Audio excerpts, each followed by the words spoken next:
نحمده ونصلي على رسوله الكريم اما بعد فاعوذ بالله من الشيطان الرجيم بسم الله الرحمن الرحيم هو الذي بعث في الأميين رسولا منهم يتلو عليهم آياته ويزكيهم ويعلمهم الكتاب والحكمة وَإِن كَانُوا مِن قَبْلُ لَفِي ضَلَالٍ مُبِينٍ۔ آج آپ لوگوں کے سامنے جو کتاب ہے اس کتاب کا مقام اور ساتھ ہی ابتدا میں شروع میں جو 3 بچے جس کتاب کے کئی صورتوں کو اور کئی جگہ کی چند آیتوں کو تلاوت کیا ہے، اس کے بعد یہ 8 لڑکے جو آخری باب کے آخری حدیث کو پڑھا ہے، یہ دونوں کتابیں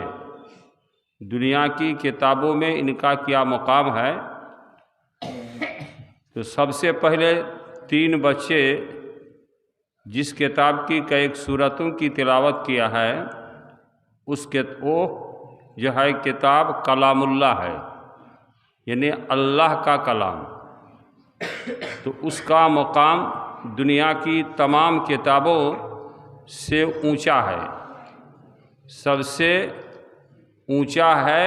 اسی کتاب کا مرتبہ اور مقام، اس لیے کہ اس سے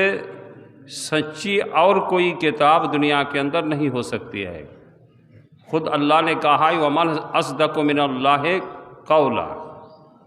جو اللہ سے بڑھ کر کے دنیا میں کس مخلوق کی بات سچی ہو سکتی ہے۔ تو یہ اللہ کا کلام ہے اور ان کا مقام بلا شبہ دنیا کے تمام لوگوں اور تمام علماء کا یہی ہے کہ اس کا مقام دنیا کی تمام کتابوں سے اونچا ہے اور یہ اللہ کا کلام ہے۔ یہ اور پھر جو ہے 8 لڑکے جس کتاب کے آخری باب اور ساتھ ہی آخری حدیث کو پڑھا ہے، اس کتاب کا مقام ہے کتاب اللہ کے بعد ہی، کتاب اللہ کے بعد ہی اس کا مقام ہے۔ یہ متفقہ طور پر تمام علماء کی رائے ہے، تمام کا قول یہی ہے کہ دنیا میں اصح الکتب بعد کتاب اللہ تعالی الصحیح البخاری، یہ متفقہ طور پر کہ دنیا میں جتنی کتابیں ہیں تو کلام اللہ پہلا نمبر پر ہے اور دوسرے نمبر پر ہے صحیح بخاری۔ یہ دوسرا مقام ہے دنیا کی کتابوں میں ان کا۔ یہ کتاب کا مؤلف یہ محمد ابن اسماعیل بخاری رحمۃ اللہ علیہ ہیں۔ میں ان کے سوانح حیات کی طرف نہیں جاتا ہوں، بلکہ اس کتاب کی تالیف کرنے والے محمد ابن اسماعیل ہیں، اور اس کتاب کی تالیف یہ 2-4 دن یا 2-4 مہینے نہیں بلکہ مسلسل 16 سال کی مدت میں 7375 حدیثوں کو انہوں نے اکٹھا کیا ہے۔ یہ 16 سال کی محنت، اور ساتھ ہی جو محنت ان کی تھی کہ ہر حدیث کے پہلے ہر حدیث کو اپنے مسودہ میں یا اس میں لکھنے سے پہلے غسل کرتے اور پھر 2 رکعت نفل پڑھتے، استخارہ کرتے۔ جب پورا یقین ان کو ہو جاتا کہ ہاں یہ حدیث صحیح ہے یا حدیث رسول ہے، اس کے بعد ہی جو ہے اس کے اندر اس کو درج کرتے تھے۔ یہ اس لیے اتنی محنت کرنی پڑی ان کو چونکہ فرق ضالہ یعنی گمراہ کرنے والے فرقوں کا بڑا شور تھا، بڑا چرچا تھا، اور یہ جو اپنے سر پر یا اپنے جسم پر اسلام کا لباس اوڑھ کر کے لوگوں کو دھوکہ دے رہا تھا اور غلط سلط باتوں کو کہتا تھا کہ یہ اللہ کی بات ہے، اللہ کے رسول کی بات ہے، اور سادہ سیدھا مزاج کے لوگ ان کے جال میں پھنس جاتے تھے اور گمراہی میں چلے جاتے تھے۔ یہ تھا اس وقت رواج، اور عام طور پر یہ 4 فرقے ہیں، ایک ہے خوارج، ایک روافض، اور ایک ہے معتزلہ، اور ایک ہے جہمیہ۔ اس کے علاوہ بہت شاخ در شاخ ہیں اور بھی نیچے ذیلی شاخ جو ہے فرقہ ہے، لیکن بنیادی طور پر یہ 4 فرقے ہیں: خوارج، روافض، معتزلہ اور جہمیہ۔ یہ جو ہے عوام الناس کے سامنے، آنے والے لوگوں کے سامنے، امت مسلمہ کے سامنے، جیسے صحیح نبی کی صحیح حدیث جو نبی نے حقیقت میں فرمایا ہے، ایسی حدیث جیسے لوگوں تک پہنچ جائے اور یہ گمراہ فرقہ کی جال میں جیسے سادہ سیدھا عوام پھنس نہ جائے۔ اس لیے جو ہے امام بخاری محمد ابن اسماعیل رحمۃ اللہ علیہ نے اتنی محنت کی اور محنت کر کے 16 سال کی مدت میں اس کتاب کی تالیف کو مکمل کیا۔ مختصراً یہ ہے جو محمد ابن اسماعیل بخاری رحمۃ اللہ علیہ نے اپنی کتاب کا آغاز کیا ہے باب الوحی سے، اس لیے کہ وحی کے ذریعے ہی سے پتہ چلتا ہے کہ آپ صلی اللہ علیہ وسلم اللہ کے رسول ہیں، اور اس کو خود اللہ نے فرمایا کہ نبی تم کہو قل انما انا بشر مثلکم۔ جو انسانی لوازمات اور انسانی جو ضروریات لوگوں کو پیش آتی ہے وہ ضرورت ہم کو بھی پیش آتی ہے، لیکن اتنا فرق ہے تمہارے اور ہمارے اندر کہ انما یوحا الیہ، قل انما انا بشر مثلکم یوحا الیہ، اتنا ہی ہے کہ ہمارے پاس اللہ تعالیٰ کی طرف سے وحی آتی ہے، تو وحی کے ذریعے ہی سے پتہ چلتا ہے اور ثبوت ہوتا ہے کہ محمد صلی اللہ علیہ وسلم اللہ کے نبی ہیں، رسول ہیں۔ جب ان کا مقام کا پتہ چل گیا کہ اللہ اس کے محمد صلی اللہ علیہ وسلم اللہ کے رسول ہیں، اب ان کے مقام کے اعتبار ہی سے لوگ ان کی باتوں کی قدر کریں گے اور لوگ ان کی باتوں کا اعتبار کریں گے۔ جیسے انسان سب ہے، لیکن یہ پوسٹ کے حساب سے، جن کا جو عہدہ ہوتا ہے عہدہ کے حساب سے باتوں کا اعتبار ہوتا ہے، لوگ باتوں کی قدر کرتے ہیں۔ تو نبی محمد صلی اللہ علیہ وسلم جب نبی ہیں تو اور اللہ کے طرف سے ان کے پاس وحی آتی ہے تو لوگ سمجھ جائیں گے کہ ہاں اللہ کے نبی ہیں اور ان کی بات سچی ہے، جو کچھ بھی بولتے ہیں یہ اللہ تعالیٰ ہی کے اشارے سے، اللہ تعالیٰ کے وحی و الہام ہی سے بولا کرتے ہیں۔ یہ جو ہے یہ وحی سے شروع کیا امام بخاری نے اپنے باب کو، اور آخر میں پھر اس کے بعد شرعی احکام کے ابواب کو لائے، اور پہلے کتاب الایمان کے اندر خاص طور پر امام بخاری رحمۃ اللہ علیہ نے خوارج اور روافض یہ 2 گمراہ فرقے کے عقیدے کی رد کیا ہے،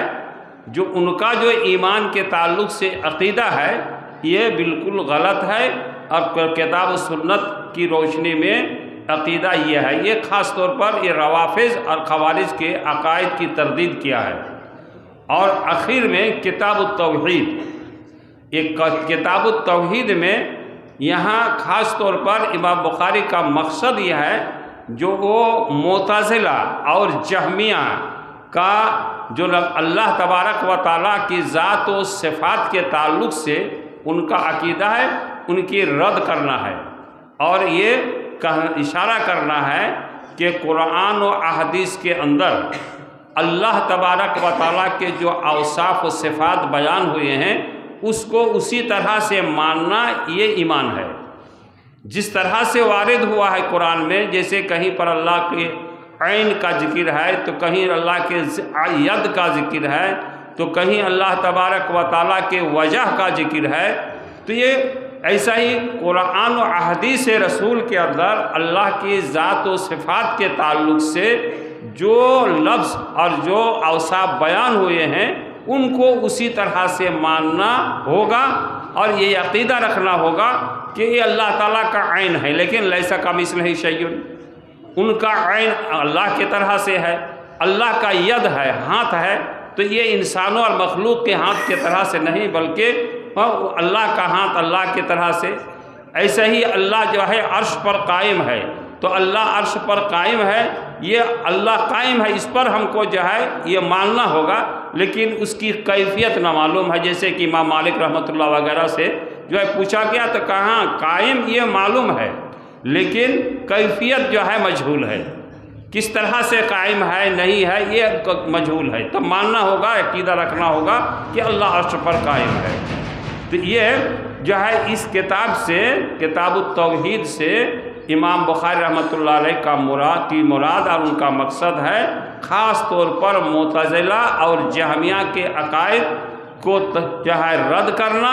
اور یہ ثابت کرنا کہ جو بھی اوصاف اللہ کے وارد ہوئے ہیں قرآن و حدیث کے اندر اس کو اسی طرح سے ماننا۔ اب اس کا یہ آخری باب، کتاب التوحید کا آخری باب ہے باب قول اللہ۔ اس باب سے خاص کر کے امام بخاری رحمۃ اللہ علیہ کا مقصد ہے معتزلہ کا رد، معتزلہ کا رد۔ جو معتزلہ ان کا کہنا ہے کہ قیامت کے دن میزان نہیں ہوگا، بلکہ قرآن مجید کے اندر جو میزان کا ذکر ہے یہ میزان سے مراد عدل ہے، اللہ انصاف کرے گا۔ لیکن اہل حدیث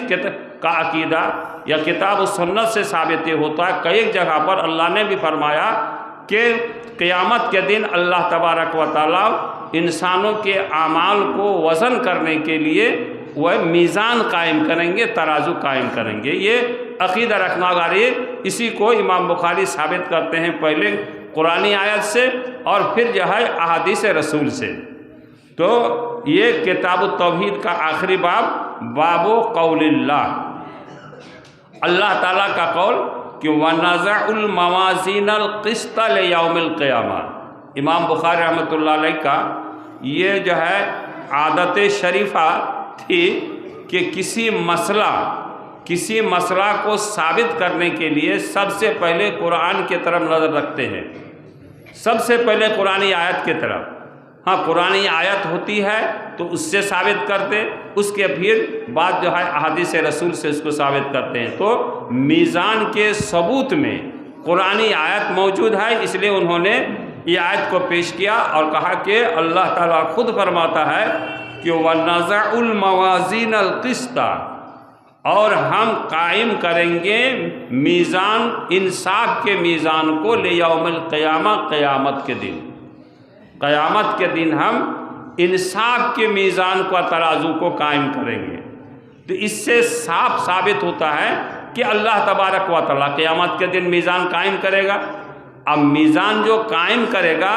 اللہ تو اس کو کیا ہوتا ہے، لا یغادر صغیرۃ ولا کبیرۃ الا احصاها ووجدوا ما عملوا حاضرا، سورہ کہف کے اندر اللہ نے فرمایا۔ تو جو کچھ بھی انسان بولتے ہیں یا کرتے ہیں، ابھی جو ہے ہم سمجھتے ہیں کہ نہیں پتہ، لیکن چھوٹا بڑا ہر عمل، چاہے نیکی کا ہو یا گناہ کا ہو، سارا اعمال جو ہے انسان کے دفتر میں نوٹ کیا ہوا ہے۔ تو اس کو جو ہے اللہ تبارک و تعالیٰ جو دفتر ہے وہ دفتر کو وزن کریں گے۔ وہ اعمال بنی آدم، جو بنی آدم کے اعمال کو اور ان کے اقوال کو وزن کریں گے۔ وقال مجاہد القسطاس العدل بالرومیہ، یہ قسط جو ہے، یہ قسط اسی کے ہم معنی قسطاس ہے، تو اس کا معنی انصاف کا ہوتا ہے رومی زبان میں، اور بھی کہا جاتا ہے قسط یہ مقسط کا مصدر ہے اور اس کا معنی ہے انصاف کرنے والا، ان اللہ یحب المقسطین۔ اور قاسط جو ہے ایک جگہ قرآن میں آیا ہے، وہ قاسط کا معنی کیا ہے، جائر کا ہے، یعنی ظلم کرنے کا ہے۔ بہرحال یہ جو ہے میزان کے تعلق سے یہاں امام بخاری ترجمۃ الباب کے اندر ثابت کیا قرآن آیات سے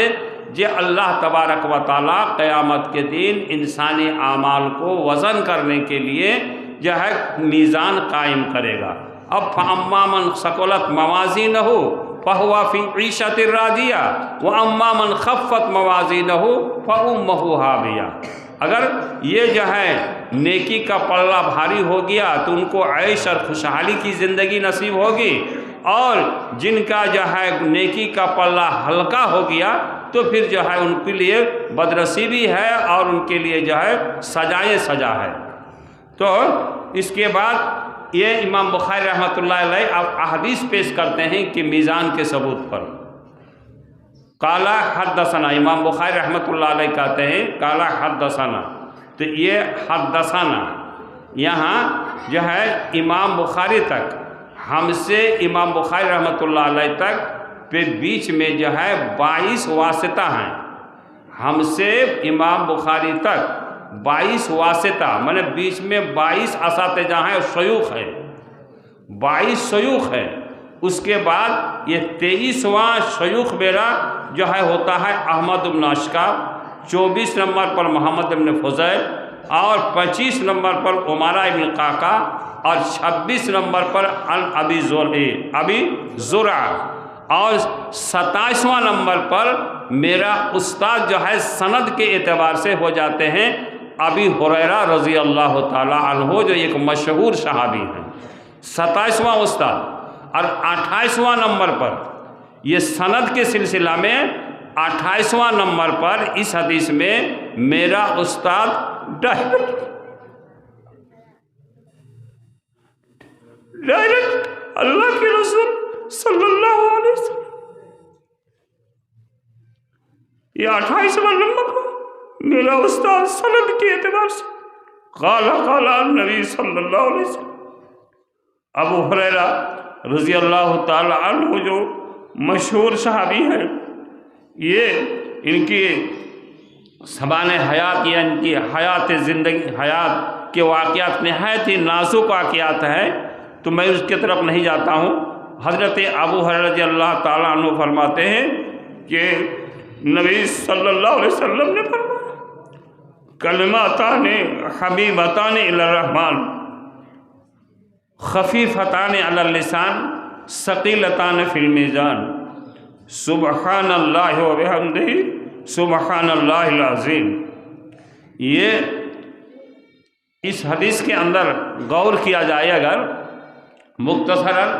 جو سب سے پہلے اللہ کی رحمت کے لیے ضروری ہے اللہ جو ہے جیسے پیار کرتا ہو بندہ سے، بندی سے، جس بندے یا بندی سے اللہ تعالیٰ کی محبت ہوتی ہے، ہاں اسی کے طرف اشارہ کیا کہ کلمتان حبیبتان الی الرحمن، دو کلمہ ہیں کہ دو کلمہ اللہ تعالیٰ کو نہایت ہی پسند ہے، یہ محبوب ہے اللہ کو، اور ساتھ ہی وہ دو کلمہ خفیفتان علی اللسان، یعنی زبان پر تلفظ کرنے میں اور زبان سے اس کو ادا کرنے میں بالکل ہلکا ہے کلمہ، کوئی بھاری نہیں ہے۔ وہ دونوں کلمہ جو ہے تجوید کے جو جانکار ہیں، جو حروف ہیں تجوید کے، ان میں جو مشکلہ الفاظ ہیں یا حروف ہیں، ان میں سے کوئی بھی حرف مشکلہ حروف میں کوئی بھی اس کے اندر نہیں ہے، بلکہ نہایت ہی آسانی سے ان دونوں کلمہ کو انسان ادا کر سکتا ہے، خفیفتان لسان، لیکن ثقیلتان فی المیزان، یہ دونوں کلمہ اللہ تعالیٰ کو محبوب ہے، زبان میں تلفظ کے اعتبار سے نہایت ہی آسان اور ہلکا ہے، لیکن اس کا انجام یہ ہے، رزلٹ اس کا یہ ہے کہ قیامت کے دن اللہ تعالیٰ جب میزان قائم کرے گا انسانی اعمال کو وزن کرنے کے لیے، اس وقت یہ دو کلمہ جو ہے بھاری ہوگا، یہ دو کلمہ اس وقت جو ہے بھاری ہوگا۔ وہ دو کلمہ یہ ہے، ایک کلمہ ہے سبحان اللہ و بحمدہ، یہ کلمہ سبحان اللہ و بحمدہ و سبحان اللہ العظیم، یہ دو کلمہ کے اندر اللہ تعالیٰ کی صفت اللہ تعالیٰ کی صفت ہے کہ اللہ تبارک و تعالیٰ کی میں پاکی بیان کرتا ہوں، اور اللہ تعالیٰ تمام نقائص اور عیوب سے بالکل صاف ستھرا ہے۔ اور ساتھ ساتھ یہ جو ہے ایجابی صفت، اللہ تعالیٰ کی جو ایجابی صفت ہے، ایجابی صفت میرے اثباتی صفت حمد، تو اللہ تعالیٰ کی حمد و ثنا بیان کرتے ہیں، وہ اللہ تعالیٰ جو ہے عظیم ہے، اللہ تبارک و تعالیٰ عظیم ہے۔ تو یہ کئی صفتیں اللہ تعالیٰ کی یہاں آئی ہیں۔ اس سے ثبوت یہ ہو جاتا ہے جو جہمیہ والے جو اللہ تعالیٰ کی صفات کی نفی کرتے ہیں، تو اس حدیث سے ثبوت ہوتا ہے کہ نہیں، اللہ تعالیٰ کی یہ سب صفاتیں ہیں۔ ساتھ ہی امام بخاری کا جو مقصد ہے، جو قیامت کے دن اللہ میزان قائم کرے گا،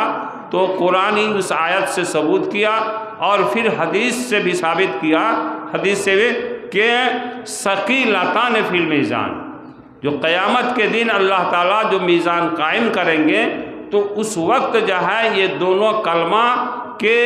جو ثمرات اور دونوں کلمہ کے جو ثواب ہیں، یہ ثواب میزان میں بھاری ہوگا۔ مختصر بات یہ ہے کہ امام بخاری رحمۃ اللہ علیہ نے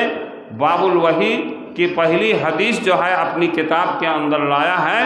جو کیا انما الاعمال بالنیات، انما الاعمال بالنیات، اور یہ اعمال جو ہے دنیا میں ہے، عمل دنیا میں، جیسے حضرت علی نے کہا نا کتاب الرقائق کے اندر، حضرت علی نے کہا کہ الیوم عمل لا حساب لیکن غدن حساب لا عمل، یہ حضرت علی کا قول ہے، یہ حضرت علی کا قول ہے کہ الیوم عمل لا حساب، ابھی عمل اور کام کرنے کا موقع ہے، ابھی یہاں حساب نہیں ہے، لیکن غدن حساب لا عمل، جب مر جائے گا انسان تو پھر سارا عمل ان کا بند ہو جائے گا، وہاں جو ہے اب ان کے اعمال کا حساب ہوگا۔ تو یہ جب قیامت کے دن اعمال کو اللہ تبارک و تعالیٰ جب وزن کریں گے، تو وہی عمل انسانوں کا وہ میزان میں بھاری ہوگا جو عمل سچی نیت کر کے اور اللہ کو خوش کرنے کے لیے انسان انجام دیتے ہیں، جو اللہ نبی پہلی حدیث کے انما الاعمال بالنیات، تو اس کا نتیجہ یہ ہے کہ وہی عمل جو دنیا میں عمل کیا ہے اور نیت کو سچی اللہ تعالیٰ کی رضا کے لیے ہی کیا ہے، شہرت کے لیے، ریا کے لیے، یا لوگوں سے جو ہے لوگوں سے جو ہے تعریف کرانے کے لیے، یہ ان کا مقصد نہیں، بلکہ ایک ہی مقصد جو اللہ کو خوش کرنے کے لیے۔ تو جو اعمال کو اللہ کو خوش کرنے کے لیے، اللہ کی رضا کے لیے کرتے ہیں، وہی اعمال جب قیامت میں تو ترازو پر میزان پر رکھا جائے گا تو عمل جو ہے بھاری ہوگا۔ یہ اشارہ کیا امام بخاری رحمۃ اللہ علیہ نے۔ بہرحال مختصراً بات یہ ہوئی کہ یہ جہمیہ اور معتزلہ کا جو عقیدہ تھا اللہ تعالیٰ کی ذات و صفات کے تعلق سے، وہ لوگ اللہ کی صفات اور آسماء جو ہیں قرآن و حدیث کے اندر بیان، اس کے مختلف تعویل کرتے ہیں، اور تعویل کر کے وہ غلط سلط تعویل کر دیتے ہیں۔ اسی کی رد امام بخاری نے کیا یہ کتاب توحید کے اندر کہ تم نے توحید کے تعلق سے جو باتیں مشہور کر کے رکھی ہے یہ غلط ہے، بلکہ اللہ کا کلام میں اللہ کے جو اسماء و صفات آئے ہیں، احادیث رسول کے اندر اللہ کے اسماء و صفات جو بیان ہوئے ہیں، ان پر اسی طرح سے یقین کرنا اور عقیدہ رکھنا، یہی جو ہے ایمان ہے۔ بہرحال اللہ تبارک و تعالیٰ سے دعا ہے کہ اللہ رب العالمین ہم لوگوں کے عقیدوں کو صحیح اور درست کرنے کی توفیق دے، اور خالص جیسے ہم اللہ ہی کی رضا کے لیے تمام نیک اعمال کو انجام دے سکے، اس کی توفیق دے، آمین۔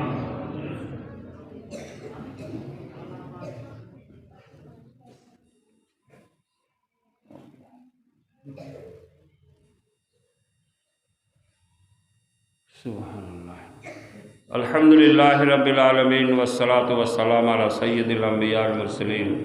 محمد وعلى آلہ واصحابہ اجمعین۔ ربنا ظلمنا انفسنا وإن لم تغفر لنا وترحمنا لنكونن من الخاسرين۔ ربنا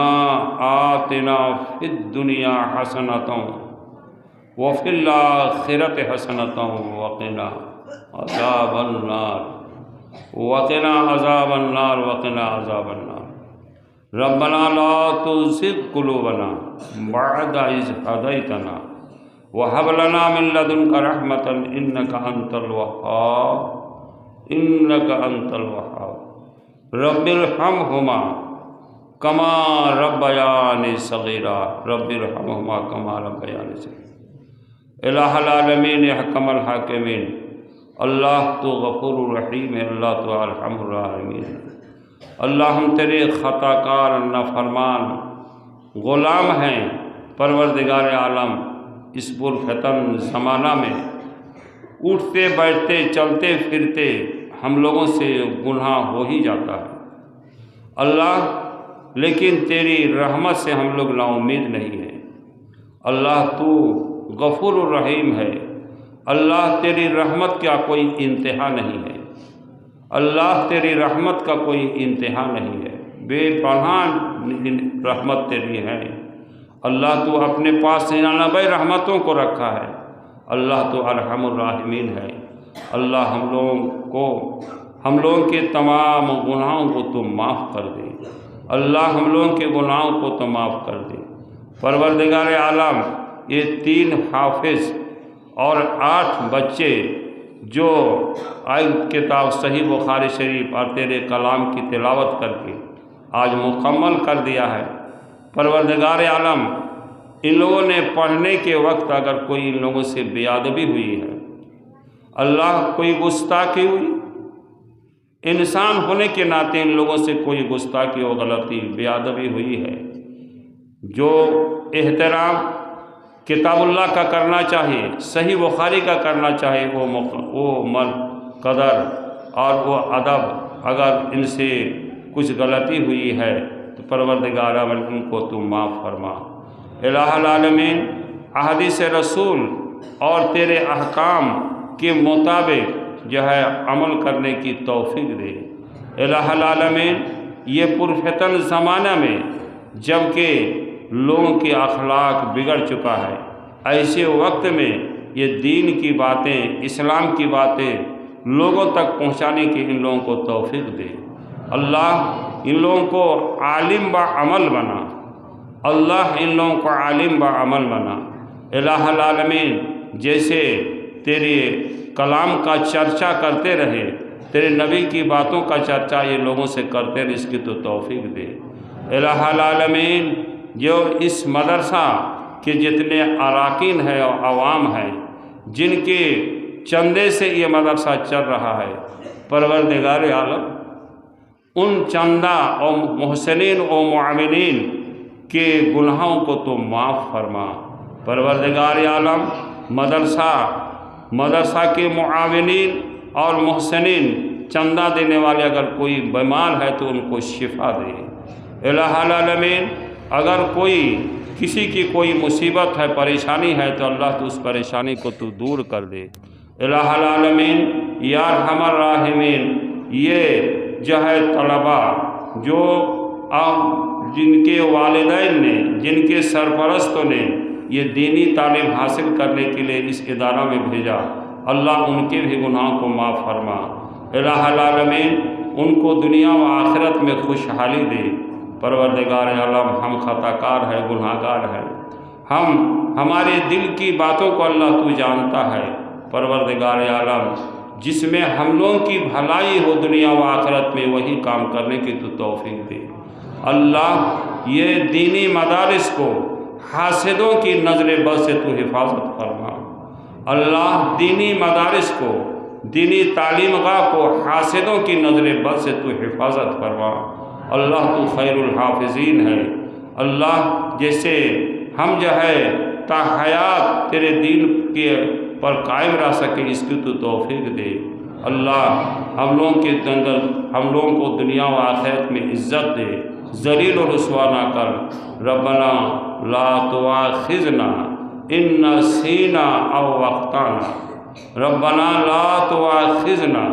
ان نسینا او اخطانا، ربنا ولا تحمل علینا اصرا کما حملته علی الذین من قبلنا، ربنا ولا تحملنا ما لا طاقة لنا، ربنا ولا تحملنا ما لا طاقة لنا، واعف عنا واعف عنا واعف عنا واغفر لنا وارحمنا انت مولانا فانصرنا على القوم الكافرين آمين۔ ربنا لا تجعلنا فتنة للقوم الظالمين ونجنا برحمتك من القوم الكافرين۔ اللهم ألف بين قلوب المسلمين وأصلح ذات بينهم، اللهم أعز الإسلام والمسلمين، اللهم أعز الإسلام والمسلمين، اللهم انصر المسلمين على القوم الظالمين، اللهم لعن على أعداء الإسلام والمسلمين،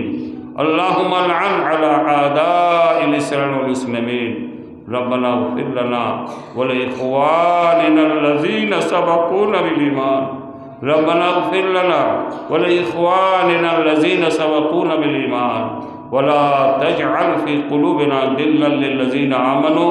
ربنا إنك رؤوف رحيم، ربنا إنك رؤوف رحيم۔ ربنا اغفر لنا ولوالدينا ولمشايخنا، ربنا اغفر لنا ولوالدينا ولمشايخنا ولمن له حق علينا وللمؤمنين والمؤمنات والمسلمين والمسلمات۔ ربنا تقبل منا إنك أنت السميع العليم، ربنا تقبل منا إنك أنت السميع العليم، وصلى الله تعالى على النبي۔